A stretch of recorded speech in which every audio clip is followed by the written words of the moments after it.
Kumbaya to God Save the Queen. In my last year at school, my interest in acquiring the necessary knowledge to pass my O-levels was at an all-time low.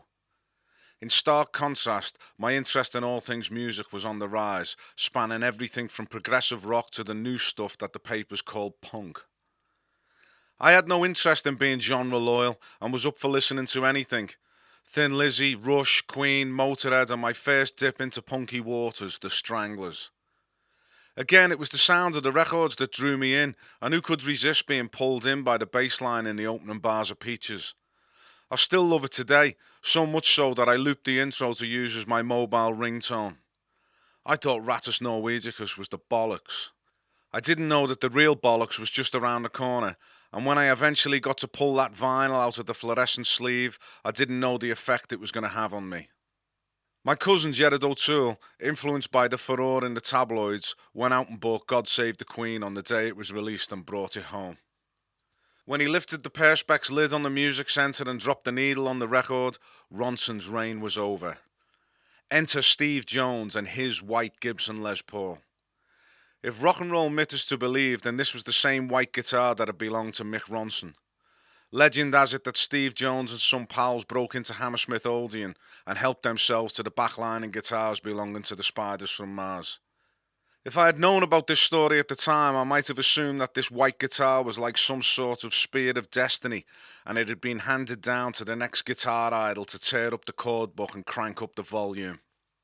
A pop as the needle dropped, a crackle as the volume fader moved up, and there was Jonesy, imitating Ronson's sliding power chords from Suffragette City, but these were faster and nuclear powered. It sounded immense and epic and completely malevolent.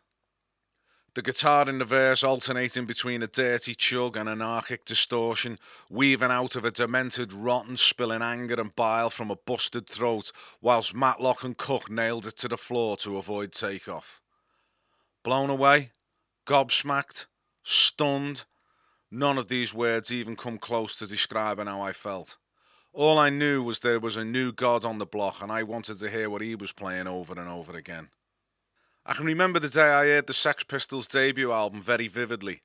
I was in Jed's house sitting on the floor with some headphones. What a record. I don't know about Nevermind the Bollocks, it was more like a kick in the bollocks from one of the jackboots on the intro of Holidays in the Sun. I couldn't pick a favourite track because they're all brilliant. I think the Sex Pistols had an advantage over their punk peers because they had Chris Thomas behind the desk. The major labels that dabbled during the early days of punk didn't want to invest large sums in something that might turn out to be a passing fad, so the recording budgets were cheap, and sonically this meant that the records suffered and sounded a bit cheap. The first Clash album had all the energy and attitude of the Pistols' debut release, but it was recorded by a CBS staff engineer and produced by a guy who did their live sound. Don't get me wrong, it's a great record also, but it doesn't have the sheen or the same sonic edge as Nevermind the Bollocks.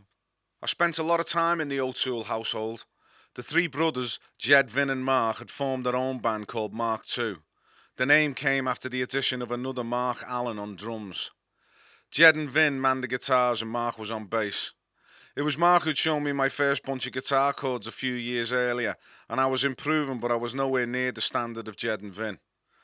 They'd managed to sort themselves an agent and had been getting gigs in social clubs around Liverpool. I think Mark O'Toole was probably about 13 years old when he made his stage debut. Jed was composing his own tunes, but their set comprised of cover versions. The only songs I can remember them playing around this time were Hotel California and One of These Nights by the Eagles, and Queen's Killer Queen, but they were doing a couple of sets, so their repertoire must have been quite extensive. They were really good though. I remember feeling equal measures of pride and jealousy the first time I saw them play at the Nor Green Social Club. It was hardly the Buena Vista Social Club, but it was a bit more rock and roll than my public debut. Through my relationship with Joe Beardwood, I'd started playing five-a-side in St Matthew's Church Hall with some lads who used to go to Joe's primary school. It was here I was introduced to the Barry brothers, Paul and Colin. Paul was the same age as me, and Colin was 3 years older. Paul reminded me recently that my first introduction to him was a kick on the ankle about 2 minutes into a game. I think it was his way of seeing what I was made of. I'd been kicked before in games and never lost my rag over it, preferring to kick back when the opportunity arose rather than getting involved in a bit of argy-bargy with someone I'd just met and who had an older brother playing in the same team. This new connection to St Matthew's was strengthened when I joined their youth group. This was a bunch of wholesome Catholics who would sing in church every Sunday. I wasn't having any religious leanings, but there were girls there and it was a laugh. It was through the youth group that I made my first public performance. In church, there were two girls who played guitar and accompanied the singers, so I brought my guitar and joined in. I had a Suzuki classical guitar, but I didn't like the nylon strings because they weren't loud enough for a start and they seemed harder to play. I swapped them for steel strings and the volume went up, but so did the action on the guitar as the neck was bent by the tension from the steel strings. So, every Sunday for a few months, I turned up at church and helped the girls play all the hits. I'm no god bother and I don't step inside a church these days unless it's someone getting hitched or ditched, and I was no less keen back then, but it was good to play in the company of others even if it was Kumbaya. All the girls in the group were very sweet, as one would expect of good Catholic girls, and the chances of copping for any of them seemed pretty slim. We used to have parties in the basement of the school with punk music and lemonade. It was at one of these parties that I found out that one of these sweet young girls was maybe not as sweet and innocent as they appeared. There were three Morton sisters in the group, Christine, Judith and Jackie, and it was the latter who had a surprise in store for me. It was damp and sweaty in the basement, and it didn't take much bopping to the latest Punk 45 to have the sweat dripping from your brow. I'd been throwing a few shapes and needed a bit of fresh air, so I popped outside.